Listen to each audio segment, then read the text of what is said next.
पश्चिम बंगाल में विधानसभा चुनाव के पहले फेज की 152 सीटों पर करीब 92% वोटिंग दर्ज हुई है, जो अब तक के चुनावी इतिहास में एक असाधारण आंकड़ा माना जा रहा है। अगर यही रफ्तार दूसरे और आखिरी फेज की 142 सीटों पर बनी रहती है तो ये पश्चिम बंगाल का अब तक का सबसे ज्यादा वोटर टर्नआउट बन सकता है। 2021 के विधानसभा चुनाव में कुल वोटिंग करीब 82% थी, यानी इस बार लोग ज्यादा संख्या में मतदान केंद्रों तक पहुंच रहे हैं। आजादी के बाद पश्चिम बंगाल में 17 विधानसभा चुनाव हो चुके हैं। इनमें अब तक 4 बार सत्ता परिवर्तन हुआ है। एक दिलचस्प पैटर्न ये रहा है कि जब भी वोटिंग प्रतिशत में 4.5% से ज्यादा का बड़ा बदलाव हुआ है, तब सत्ता में बदलाव देखने को मिला है। 2011 में इसका सबसे बड़ा उदाहरण मिलता है, जब 2.4% की बढ़ोतरी के साथ ममता बनर्जी ने 34 साल पुराने वामपंथी शासन को खत्म कर दिया था। अब सबसे बड़ा सवाल यही है कि क्या इस बार इतनी ज्यादा वोटिंग हो रही है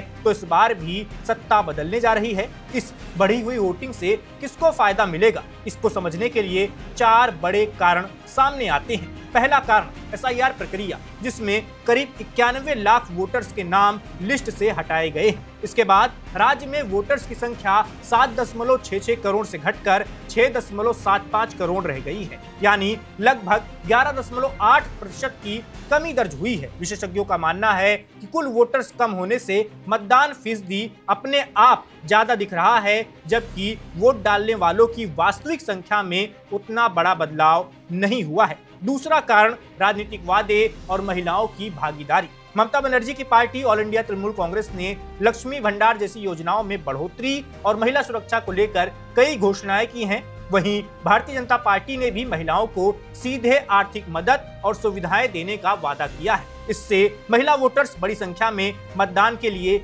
आगे आई हैं। तीसरा बड़ा कारण सुरक्षा व्यवस्था है। इस बार करीब 2.4 लाख जवानों की तैनाती की गई है। 2021 में हुई हिंसा को देखते हुए इस बार सुरक्षा बेहद सख्त है, जिससे लोगों में भरोसा बढ़ा है और मतदान केंद्रों पर ज्यादा लोग पहुंच रहे हैं। चौथा कारण सत्ता को लेकर लोगों की भावना है। पिछले 15 सालों से राज्य में टीएमसी की सरकार है, जिससे कुछ लोग बदलाव की उम्मीद कर रहे हैं, जबकि कुछ वर्ग सरकार के साथ मजबूती से खड़े हैं। इसी कारण वोटिंग में उत्साह ज्यादा देखा जा रहा है। अब सवाल ये है, इतनी ज्यादा वोटिंग से किसे फायदा होगा? इस पर अलग अलग राय है। कुछ विशेषज्ञ मानते हैं कि ज्यादा वोटिंग बदलाव का संकेत हो सकती है, जबकि कुछ कहते हैं इससे मौजूदा सरकार को भी फायदा मिल सकता है। एक रिसर्च के अनुसार जब मुकाबला कड़ा होता है तभी वोटिंग बढ़ती है। इसका मतलब ये हो सकता है कि जनता में बदलाव की भावना भी है और मौजूदा सरकार के समर्थन में मजबूती भी है। पिछले उदाहरणों को देखें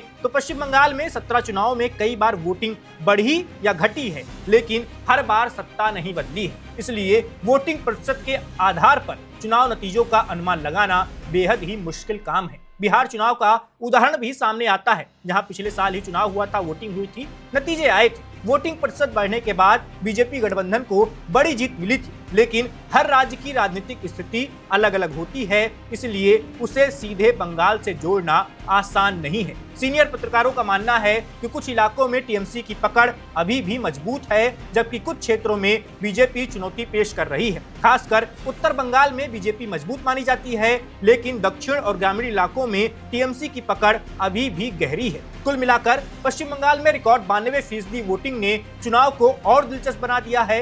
ये बढ़ा हुआ मतदान किसके पक्ष में जाएगा, इसका जवाब अभी किसी के पास नहीं है, लेकिन इतना तय है कि इस बार का चुनाव सिर्फ सत्ता का नहीं, बल्कि जनता की सक्रिय भागीदारी का भी सबसे बड़ा उदाहरण बन चुका है। इस वीडियो में बस इतना ही। मेरा नाम वैभव है, आप देखते रहिए one India. Subscribe to One India and never miss an update. Download the One India app now.